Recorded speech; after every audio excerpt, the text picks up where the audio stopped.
ଆଜିର କାଳାଂଶକୁ ସ୍ୱାଗତ। ଆଜି ଆମେ ପଞ୍ଚମ ଶ୍ରେଣୀ ସାହିତ୍ୟ କୁସୁମ ବହିର ଉପଯୁକ୍ତ ବେଶ ପକାଇ ପାଠର ପ୍ରଶ୍ନୋତ୍ତର ଆଲୋଚନା କରିବା। ଦୟାକରି ଆରମ୍ଭରୁ ଶେଷ ପର୍ଯ୍ୟନ୍ତ ଏହି ଭିଡ଼ିଓଟିକୁ ଦେଖି ବୁଝିବା ପାଇଁ ଚେଷ୍ଟା କର। ତେବେ ଆସ ଏହି ପ୍ରଶ୍ନୋତ୍ତର ଆମେ ଆଲୋଚନା କରିବା। ପ୍ରଥମ ପ୍ରଶ୍ନ, ଆସ କଥାବାର୍ତ୍ତା ହେବା। ରାଜା ରାଜଜୟ କଲେ, ପୋଷାକରେ ନୂଆ ହୀରା ଖଣ୍ଡିଏ ଲଗାନ୍ତି କାହିଁକି?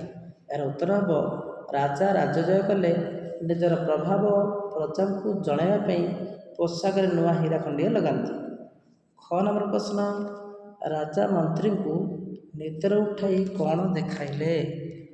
ଏହାର ଉତ୍ତର ହେବ, ରାଜା ମନ୍ତ୍ରୀଙ୍କୁ ନିଦରୁ ଉଠାଇ ପର୍ବତ ଉପରେ ଦେଖାଯାଉଥିବା ଆଲୋକକୁ ଦେଖାଇଲେ। ଗ ନମ୍ବର ପ୍ରଶ୍ନ, ସନ୍ନ୍ୟାସୀ ତାଙ୍କ ଚେଲା ଦ୍ୱାରା ରାଜାଙ୍କ ନିକଟକୁ ପଠାଉଥିବା ଖବରଟି କ'ଣ? ସନ୍ନ୍ୟାସୀ ତାଙ୍କ ଚେଲା ଦ୍ୱାରା ରାଜାଙ୍କ ପାଖକୁ ଖବର ପଠାଉଥିଲେ ଯେ ରାଜା ଉପଯୁକ୍ତ ବେଶ ପକାଇ ଆସନ୍ତୁ। ଘ ନମ୍ବର ପ୍ରଶ୍ନ, ଜଣେ ମନୁଷ୍ୟର ଉପଯୁକ୍ତ ବେଶ କ'ଣ? ଉତ୍ତର ହେବ, ଜଣେ ମନୁଷ୍ୟର ଉପଯୁକ୍ତ ବେଶ ହେଉଛି ତା'ର ନମ୍ରତା। ଘ ନମ୍ବର ପ୍ରଶ୍ନ, ରାଜା ନିଜକୁ ମୂର୍ଖ ବୋଲି ମନେ କଲେ କାହିଁକି? ଏହାର ଉତ୍ତର ହେବ, ରାଜା ଯେତେ ଚେଷ୍ଟା କଲେ ବି ସନ୍ନ୍ୟାସୀକୁ ଦର୍ଶନ କରିପାରିଲେ ନାହିଁ। ସେ ଯେତେ ଥର ବେଶ ବଦଳାଇଲେ ବି ସନ୍ନ୍ୟାସୀଙ୍କ ଖବର ପଠାଉଥିଲେ ଯେ ଉପଯୁକ୍ତ ବେଶ ପକାଇ ଆସନ୍ତୁ। ତେଣୁ ରାଜା ପୂର୍ବରୁ ଯେଉଁ ପ୍ରଭାବଶାଳୀ କ୍ଷମତାଶାଳୀ ଭାବି ଗର୍ବ କରୁଥିଲେ, ମାତ୍ର ଆଜି ସେହି ଜଣେ ସାଧୁଙ୍କୁ ଭେଟିବାକୁ ଅଯୋଗ୍ୟ ବିବେଚିତ ହେଉଛନ୍ତି। ତେଣୁ ଏକଥା ଚିନ୍ତା କରି ରାଜା ନିଜକୁ ମୂର୍ଖ ବୋଲି ହୃଦୟଙ୍ଗମ କଲେ। 2 ନମ୍ବର ପ୍ରଶ୍ନ, ବନ୍ଦନୀ ମଧ୍ୟରୁ ଉପଯୁକ୍ତ ଶବ୍ଦ ବାଛି ବନ୍ଦନୀ ମଧ୍ୟରୁ ଠିକ୍ ଶବ୍ଦ ନେଇ ଶୂନ୍ୟସ୍ଥାନ ପୂରଣ କର।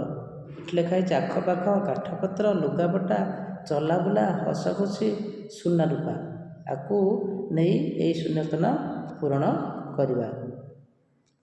ସକାଳୁ କିଛି ସମୟ ଡ୍ୟାସ୍ କଲେ ଦେହ ଫୁର୍ତ୍ତି ଲାଗେ। ଏହାର ଉତ୍ତର ହେବ, ଏଠି ଲେଖିବା ଚଲାବୁଲା। ସକାଳୁ କିଛି ସମୟ ଚଲାବୁଲା କଲେ ଦେହ ଫୁର୍ତ୍ତି ଲାଗେ। ଚଲାବୁଲା ଲେଖିବା। ଖ ନମ୍ବର ପ୍ରଶ୍ନ, ଚୈତନ ଜଙ୍ଗଲରୁ ଡ୍ୟାସ୍ ସଂଗ୍ରହ କରି ଚଳେ। ଏହାର ଉତ୍ତର ହେବ, କାଠପତ୍ର। ଜଙ୍ଗଲରୁ କାଠପତ୍ର ସଂଗ୍ରହ କରି ଚଳେ। କାଠପତ୍ର। ଗ ନମ୍ବର ପ୍ରଶ୍ନ, ବୁବୁର ଜନ୍ମଦିନରେ ସମସ୍ତେ ଡ୍ୟାସ୍ରେ ମାତିଛନ୍ତି। ଏଠି ଆମେ ଲେଖିବା ହସଖୁସି। ହସଖୁସିରେ ମାତିଛନ୍ତି। ଏଠି ଅଛି ହସଖୁସି, ଆମେ ଲେଖିପାରିବା ହସଖୁସିରେ ମାତିଛନ୍ତି। ଘ ନମ୍ବର ପ୍ରଶ୍ନ, ଯାତ୍ରା ଦେଖିବା ପାଇଁ ଡ୍ୟାସ୍ର ବହୁତ ଲୋକ ରୁଣ୍ଡ ହେଲେ। ଏଠି ଲେଖିବା ଆଖପାଖ। ଯାତ୍ରା ଦେଖିବା ପାଇଁ ଆଖପାଖରେ ବହୁତ ଲୋକ ରୁଣ୍ଡ ହେଲେ। ଆଖପାଖ। ଙ ନମ୍ବର ପ୍ରଶ୍ନ, ନମ୍ରତା ଡ୍ୟାସ୍ ଠାରୁ ବଡ଼ ସମ୍ପଦ। ସୁନା ରୂପା। ଏଠି ଆମେ ଲେଖିବା ନମ୍ରତା ଏଭଳି ଏକ ଯାହାକି ସୁନା ରୂପା ଠାରୁ ବଡ଼ ସମ୍ପଦ। ସୁନା ରୂପା। ଏଠି ଆମେ ଲେଖିବା ସୁନା ରୂପା। 3 ନମ୍ବର ପ୍ରଶ୍ନ, ଜନହୀନ କହିଲେ ଜନଶୂନ୍ୟକୁ ବୁଝାଏ। ସେହିଭଳି ତଳ ଶବ୍ଦ ଗୁଡ଼ିକ କେଉଁ ଅର୍ଥକୁ ବୁଝାଇବ ତାହା ଲେଖିବା।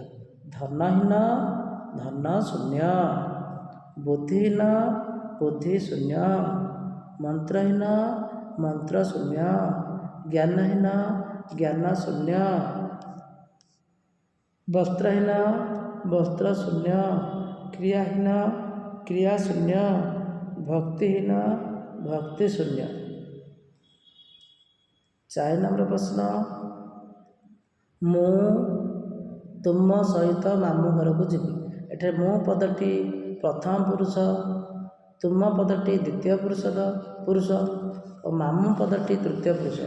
ଯେକୌଣସି ନାମକୁ ବୁଝାଉଥିବା ପଦ ମଧ୍ୟ ତୃତୀୟ ପୁରୁଷ। ସେହିପରି ତଳ ବାକ୍ୟରେ ପ୍ରଥମ ପୁରୁଷ ଥିବା ଚାରିପଟେ ଗୋଲ ବୁଲାଇବ। ଦ୍ୱିତୀୟ ପୁରୁଷରେ ଘରା କରିବ, ତୃତୀୟ ପୁରୁଷରେ ଗୋଟେ ତ୍ରିଭୁଜ ଦେବ। ଏଠି ଆମେ ଲେଖିବା ମୁଁ ମୋ ଜନ୍ମଭୂମିକୁ ଭଲ ପାଏ। ଏଠି ମୁଁରେ ଗୋଲ କରିବା, ମୁଁରେ ଗୋଲ ବୁଲାଇବା, ଜନ୍ମଭୂମିକୁ ତ୍ରିଭୁଜ କରିବା। ତାପରେ 9 ନମ୍ବର ପ୍ରଶ୍ନ, ପଙ୍କଜ ବାବୁ ଜଣେ ନମ୍ର ବ୍ୟକ୍ତି। ଏଠି ପଙ୍କଜ ବାବୁକୁ ଆମେ ତୃତୀୟ ପୁରୁଷ ପଙ୍କଜ ବାବୁ, ତେଣୁ ଏଠି ଆମେ ତ୍ରିଭୁଜ କରି ଦେବା, ତ୍ରିଭୁଜଟେ କରିବା, ପଙ୍କଜ ବାବୁ ତ୍ରିଭୁଜ ଭିତରେ ରଖିବା। ତାପରେ ତୁମେ କାହାକୁ ଖୋଜୁଛ, ତୁମେକୁ ଆମେ ବକ୍ସ ଭିତରେ ଲେଖିବା। ବକ୍ସ ପଦଟା ହେଉଛି ଦ୍ୱିତୀୟ ପୁରୁଷ, ଦ୍ୱିତୀୟ ପୁରୁଷରେ ଥିବା ପଦ ଚାରିପଟେ ବକ୍ସ ଦେବା, ତେଣୁ ଏଠି ଆମେ ବକ୍ସ ଦେବା। ତୁମେ କାହାକୁ ଖୋଜୁଛ, ଦ୍ୱିତୀୟ ପୁରୁଷ ତୁମେ। ତାପରେ ଦେଖ, ଆପଣଙ୍କୁ ମୁଁ କିଛି କହିବି, ଆପଣଙ୍କୁ ଆମେ ବକ୍ସ ଦେବା, ବକ୍ସ ଭିତରେ ରଖିବା ଆପଣଙ୍କୁ। ସେ କଦାପି ମିଛ କହେ ନାହିଁ, ଆପଣଙ୍କୁ ମୁଁ ମଧ୍ୟ ମୁଁରେ ଗୋଲ ବୁଲାଇବା, ମୁଁରେ ଗୋଲ ବୁଲାଇବା, ଏଠି ବକ୍ସ କରିବା। ତାପରେ 9 ନମ୍ବର ପ୍ରଶ୍ନ, ସେ କଦାପି ମିଛ କହେ ନାହିଁ, ସେ ହେଉଛି ତୃତୀୟ ପୁରୁଷ, ତେଣୁ ସେଠି ଆମେ ତୃତୀୟ ପୁରୁଷରେ ଆମେ ଘରା ତ୍ରିଭୁଜ ଭିତରେ ସେକୁ ରଖିବା, ତ୍ରିଭୁଜ ଭିତରେ ସେକୁ ଆମେ ରଖିଦେବା। ବର୍ତ୍ତମାନ ଆମେ 5 ନମ୍ବର ପ୍ରଶ୍ନ, ଏଠି ବିସ୍ମୟ ବିସ୍ମୟ ବିସ୍ମୟ ଲେଖାଅଛି, କେଉଁଟି ଠିକ୍ ତାକୁ ଆମେ ଏଇ ଘରା ଭିତରେ ଲେଖିବା। ଏହାର ଉତ୍ତର ହେଉଛି ବିସ୍ମୟ, ପ୍ରଥମଟି ଠିକ୍, ତେଣୁ ଆମେ ଏଇ ବିସ୍ମୟଟାକୁ ଆମେ ଏଠି ଘରା ଭିତରେ ଲେଖିବା। ଏଠି ଅଛି ପୋଷାକ ପୋଷାକ ପୋଷାକ ପୋଷାକ, କେଉଁଟି ଠିକ୍? ଏଠି ହେବ ପୋଷାକ, ଦ୍ୱିତୀୟଟା ଠିକ୍, ତେଣୁ ଏଇ ପୋଷାକକୁ ଆମେ ଏଠି ଲେଖିବା। ସମ୍ମୁଖ ସମ୍ମୁଖ ସମ୍ମୁଖ, କେଉଁଟି ଠିକ୍? ଏ ଆମେ ତୃତୀୟ ନମ୍ବର ଦେଖିଲେ ସମ୍ମୁଖ, ଏଇଟା ଠିକ୍, ତେଣୁ ଏଠି ଆମେ ଲେଖିବା ସମ୍ମୁଖ। ସନ୍ନ୍ୟାସୀ ସନ୍ନ୍ୟାସୀ ସନ୍ନ୍ୟାସୀ, କେଉଁଟି ଠିକ୍? ସନ୍ନ୍ୟାସୀ, ଏଇଟା ଠିକ୍, ତେଣୁ ଏଠି ଆମେ ଲେଖିବା, ଏଇଟା ଲେଖିବା। ଅଶ୍ରୁ ଅଶ୍ରୁ ଆମେ ଲେଖିବା, ଏଇଟା ଠିକ୍, ଏଇଟାକୁ ଆମେ ଏଠି ଲେଖିଦେବା। 6 ନମ୍ବର ପ୍ରଶ୍ନ, ତଳେ ଦିଆଯାଇଥିବା ଶବ୍ଦ ଗୁଡ଼ିକ ମଧ୍ୟରୁ କେଉଁ ଶବ୍ଦ ଗୁଡ଼ିକ କୌଣସି ଶବ୍ଦର ବିପରୀତ ଅର୍ଥକୁ ବୁଝାଉଛି ତାକୁ ଅଲଗା ବାଛି ଲେଖିବା। ଏଠି ଅବଶ୍ୟ ଅଲଗା, ବିପରୀତ ବୁଝାଉଛି, ଅବଶ୍ୟ ଅସାଧାରଣ, ଅନୁମତି ଅପୂର୍ବ, ଅବକାଶ ଅଦ୍ଭୁତ, ଅଗତ୍ୟା ଅଯୋଗ୍ୟ। ଏଠି ହେବ ଅସାଧାରଣ, ଗୋଟେ ହେବ ବିପରୀତ ଶବ୍ଦ, ଆଉ ଗୋଟିଏ ହେବ ଅଯୋଗ୍ୟ, ଏଠି ବିପରୀତ ଶବ୍ଦ ହେବ, ତେଣୁ ଆକୁ ଆମେ ଲେଖିପାରିବା। 7 ନମ୍ବର ପ୍ରଶ୍ନ, ତଳେ ଦିଆଯାଇଥିବା ଅନୁଚ୍ଛେଦ ଗୁଡ଼ିକୁ ତିଆରି କରି ଲେଖିବା, ଆକୁ ଆମେ ପ୍ରଶ୍ନ କରିବା। ଏଠି ଲେଖା ହେଇଛି, ଏ ଅନୁଚ୍ଛେଦଟାକୁ ଭଲ ଭାବରେ ପଢ଼ିବା, ଆମେ ପ୍ରଶ୍ନ କରିବା। ବର୍ତ୍ତମାନ ମୁଁ ଏଇ ଅନୁଚ୍ଛେଦକୁ ଆମେ ଭଲ ଭାବରେ ପଢ଼ିବା ଆଉ ଅନୁଚ୍ଛେଦକୁ ଲେଖିବା। ଦେଖ, ଏଠି ଲେଖା ହେଇଛି, ରାତିରେ ବୁଢ଼ାକୁ ସ୍କୁଲରେ ଅତିଥି ଭାବରେ ରଖାଗଲା। ଏଇଠି ଆମେ ପ୍ରଶ୍ନ କରିପାରିବା, ରାତିରେ ବୁଢ଼ାକୁ କେଉଁଠି ରଖାଗଲା? ଖାଇସାରି ପିଲାମାନଙ୍କ ସାଙ୍ଗେ କଥାବାର୍ତ୍ତା ହେଉ ହେଉ ତାଙ୍କରି ପାଖରେ ବୁଢ଼ା ଶୋଇପଡ଼ିଲା। ଏଠି ଆମେ ପ୍ରଶ୍ନ କରିପାରିବା, ବୁଢ଼ା କେଉଁଠି କେଉଁମାନଙ୍କ ପାଖରେ ଶୋଇପଡ଼ିଲା, ଏଠି ଆମେ ପ୍ରଶ୍ନ ଲେଖିପାରିବା। ତାପରେ 3 ନମ୍ବର ଲେଖିବା, ତାକୁ ନିଦ ହେଲା ନାହିଁ, ବୁଢ଼ା ଭାବୁଥାଏ ସ୍କୁଲର ବାବୁମାନେ ଯେଉଁ ଉପାୟରେ ଏତେ ସୁନ୍ଦର ଫସଲ କରିଛନ୍ତି ତାକୁ ଟିକିଏ ସେ ଉପାୟ ବତାଇ ଦିଅନ୍ତେ କି ସେ ମଧ୍ୟ ତା କ୍ଷେତ୍ରରେ ଉଠିଆ କରନ୍ତା। ଆକୁ ଆମେ ପ୍ରଶ୍ନ କରିପାରିବା, ବୁଢ଼ା କ'ଣ ଭାବୁଥିଲା, ବୁଢ଼ା କ'ଣ ଭାବୁଥିଲା। ତାପରେ ଦେଖ, ନିଜ କ୍ଷେତରେ ସେ ଚଳନ୍ତା ମୁଠାଏ ଖାଦ୍ୟ ପାଇବାକୁ ଜଙ୍ଗଲର ଅନ୍ଦିକନ୍ଦି ବୁଲିବାକୁ ରକ୍ଷା ପାଆନ୍ତା।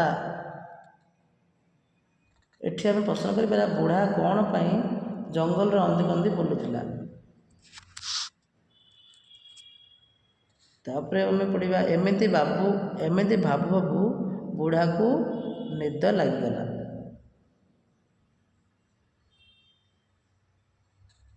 5 ନମ୍ବରରେ ଲେଖିପାରିବା ସେ କିପରି ଚଳନ୍ତା ବୋଲି ଇଚ୍ଛା କରୁଥିଲା। ସେ କିପରି ଚଳନ୍ତା ବୋଲି ଇଚ୍ଛା କରୁଥିଲା ଆକୁ ଆମେ ଲେଖିପାରିବା। ପ୍ରଶ୍ନ ଆମେ ତିଆରି କରିବା। ଏହି ଅନୁଚ୍ଛେଦକୁ ପଢ଼ି ପ୍ରଶ୍ନକୁ ଆମେ ତିଆରି କରି ଲେଖିବା। 8 ନମ୍ବର ପ୍ରଶ୍ନ, ତଳ ପ୍ରଶ୍ନଗୁଡ଼ିକର ଉତ୍ତର ଭାବି ଲେଖିବା। କ ନମ୍ବରରେ ଅଛି ପ୍ରଶ୍ନ, ଅର୍ଦ୍ଧରାତ୍ର ସମୟରେ ରାଜା କିପରି ଆଲୋକ ଦେଖିବାକୁ ପାଇଲେ? ଏହାର ଉତ୍ତର ହେବ ଅର୍ଦ୍ଧରାତ୍ର ସମୟରେ ରାଜା ଏକ ଅଦ୍ଭୁତ ନୀଳାଭ ଆଲୋକ ଦେଖିବାକୁ ପାଇଲେ। ଖ ନମ୍ବର ପ୍ରଶ୍ନ, ମନ୍ତ୍ରୀଙ୍କ ଉତ୍ତରରୁ ରାଜା କ'ଣ ବୁଝିଲେ? ମନ୍ତ୍ରୀଙ୍କ ଉତ୍ତରରୁ ରାଜା ବୁଝିଲେ ସେ ଆଲୋକର ଯେଉଁ ବିଶେଷତ୍ୱ ଦେଖୁଛନ୍ତି ମନ୍ତ୍ରୀ ତାହା ଦେଖିପାରୁ ନାହାନ୍ତି। ଗ ନମ୍ବର ପ୍ରଶ୍ନ, ତୃତୀୟ ଚେଲାଟିର କଥା ଶୁଣି ରାଜା କାନ୍ଦ କାନ୍ଦ ହୋଇଗଲେ କାହିଁକି? ଏହାର ଉତ୍ତର ହେବ ତୃତୀୟ ଚେଲାଟିର କଥା ଶୁଣି ରାଜା କାନ୍ଦ କାନ୍ଦ ହୋଇଗଲେ କାରଣ ସେ ସନ୍ନ୍ୟାସୀଙ୍କୁ ଦେଖା କରିବା ପାଇଁ ବାରମ୍ବାର ବେଶ ବଦଳାଇଥିଲେ ମଧ୍ୟ ସନ୍ନ୍ୟାସୀ ତାଙ୍କୁ ଦର୍ଶନ ଦେଉନଥିଲେ। ଘ ନମ୍ବର ପ୍ରଶ୍ନ, କେଉଁ ସବୁ କାର୍ଯ୍ୟ ପାଇଁ ରାଜା ନିଜକୁ ଅଯୋଗ୍ୟ ବୋଲି ମନେ କଲେ? ଏହାର ଉତ୍ତର ହେବ ସେ ବହୁତ ରାଜତ୍ୱ କରିଥିଲେ, ଅନେକ ଲୋକଙ୍କ ମୁଣ୍ଡ କାଟ କରିଥିଲେ, ନିଜକୁ ବହୁତ ପ୍ରଭାବଶାଳୀ ମନେ କରିଥିଲେ, ତଥାପି ସେ ସାଧୁଙ୍କୁ ଦର୍ଶନ ନ ପାଇବାରୁ ନିଜକୁ ଅଯୋଗ୍ୟ ବୋଲି ମନେ କଲେ। କେଉଁ ବେଶରେ ମଣିଷ ଅଧିକ ସୁନ୍ଦର ଲାଗେ? ଏହାର ଉତ୍ତର ହେବ ନମ୍ରତାଯୁକ୍ତ ବେଶରେ ମଣିଷ ଅଧିକ ସୁନ୍ଦର ଲାଗେ। ତାକୁ ଆମେ ଏଠି ଲେଖିପାରିବା। 9 ନମ୍ବର ପ୍ରଶ୍ନ, ନିଜ ଭାଷାରେ ବୁଝାଇ ଲେଖ। ସରଳାର୍ଥ ଲେଖିବା। ପୁଅ ଏ ବେଶରେ ତୁମେ କେଡ଼େ ସୁନ୍ଦର ଦିଶୁଛ। ଏହାକୁ ଆମେ ଲେଖିପାରିବା। ଉକ୍ତ ଗଦ୍ୟାଂଶଟି ଆମ ସାହିତ୍ୟ ବହିର ଉପଯୁକ୍ତ ବେଶ ପକାଇ ଆସ ବିଷୟରୁ ଆନୀତ ବା ଉଦ୍ଧୃତ। ଏଠାରେ ଲେଖକ ମନୋଜ ଦାସ ନମ୍ରତା ହିଁ ମଣିଷର ଉପଯୁକ୍ତ ବେଶ ବୋଲି ବର୍ଣ୍ଣନା କରିଛନ୍ତି। ରାଜା ସନ୍ନ୍ୟାସୀଙ୍କ ପାଖକୁ ଯେତେଥର ବେଶ ବଦଳାଇ ଯିବାକୁ ଚେଷ୍ଟା କଲେ ମଧ୍ୟ ତାଙ୍କର ଦର୍ଶନ ପାଇପାରି ନଥିଲେ। ସମସ୍ତ ଚେଷ୍ଟା ସତ୍ତ୍ୱେ ରାଜା ବିଫଳ ହେବା ବେଳେ ହତାଶ ହୋଇ ଶିବିରରେ ଥିବା ଶିବିରରେ ଆସି ଏକାକୀ କାନ୍ଦିବାକୁ ଲାଗିଲେ। ନିଜେ ପୂର୍ବରୁ କରିଥିବା ସମସ୍ତ କାର୍ଯ୍ୟକୁ ମନେ ପକାଇଲେ।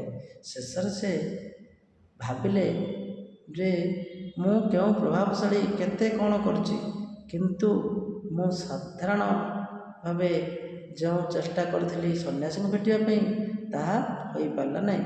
ତେଣୁ ସେ ବୁଝିପାରିଲେ ସାଧୁ ତାଙ୍କୁ ବାରମ୍ବାର ଉପଯୁକ୍ତ ବେଶରେ ଆସିବାକୁ କହିଥିଲେ। ତେଣୁ ସେ ବୁଝିପାରିଲେ ଯେ ମୁଁ ସନ୍ନ୍ୟାସୀଙ୍କୁ ଭେଟିବା ପାଇଁ ଅଯୋଗ୍ୟ। ତେଣୁ ସେ ଭାବି ଭାବି ନମ୍ରତା ଭାବ ତାଙ୍କ ଜାଗ୍ରତ ହେଲା। ତାପରେ ସେ କାନ୍ଦିବାରେ ଲାଗିଲେ। ସେ ସମୟରେ ଏକ ଅପୂର୍ବ କଣ୍ଠସ୍ୱର ଶୁଣିବାକୁ ପାଇଲେ। ସେହି ସମୟରେ ସ୍ୱୟଂ ସନ୍ନ୍ୟାସୀ ଆସି ଉଭା ହୋଇ କହିଲେ, ପୁଅ ଏ ବେଶରେ ତୁମେ ବହୁତ ସୁନ୍ଦର ଦିଶୁଛ କାହିଁକି? ତାଙ୍କୁ ବୁଝାଇଲେ ନମ୍ରତା ହିଁ ତାଙ୍କର ଉପଯୁକ୍ତ ବେଶ। ନମ୍ରତା ହିଁ ଉପଯୁକ୍ତ ବେଶ ବୋଲି ତାଙ୍କୁ ବୁଝାଇଥିଲେ। 10 ନମ୍ବର ପ୍ରଶ୍ନ, ତଳେ କେତେଗୁଡ଼ିଏ ଶବ୍ଦ ଦିଆଯାଇଛି। ପ୍ରତ୍ୟେକ ଶବ୍ଦ ପାଇଁ ଦିଆଯାଇଥିବା ଅର୍ଥଗୁଡ଼ିକ ମଧ୍ୟରୁ ଠିକ୍ ଅର୍ଥଟି ବାଛିବା ଏବଂ ମୂଳ ଶବ୍ଦକୁ ନେଇ ବାକ୍ୟ ଗଠନ କରିବା।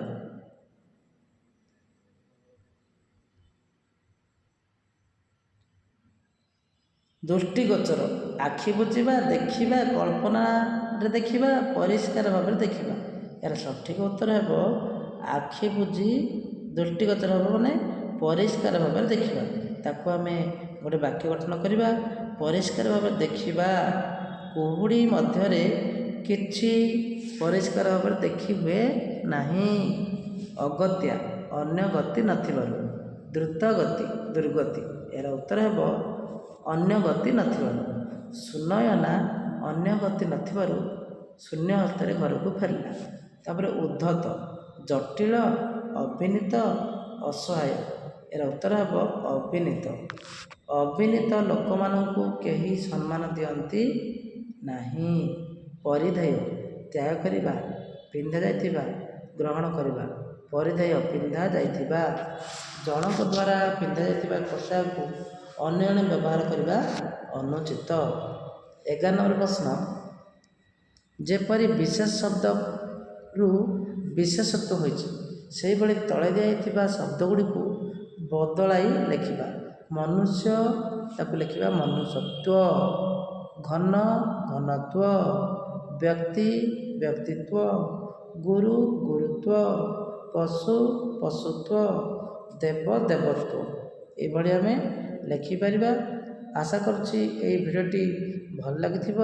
ଯଦି ଭଲ ଲାଗିଛି ଲାଇକ୍ କରିବେ ଏବଂ କମେଣ୍ଟ ସେକ୍ସନରେ କମେଣ୍ଟ କରିବେ ଏବଂ ଯେଉଁମାନେ ସବସ୍କ୍ରାଇବ୍ କରିନାହାନ୍ତି ଦୟାକରି ସବସ୍କ୍ରାଇବ୍ କରିଦେବେ।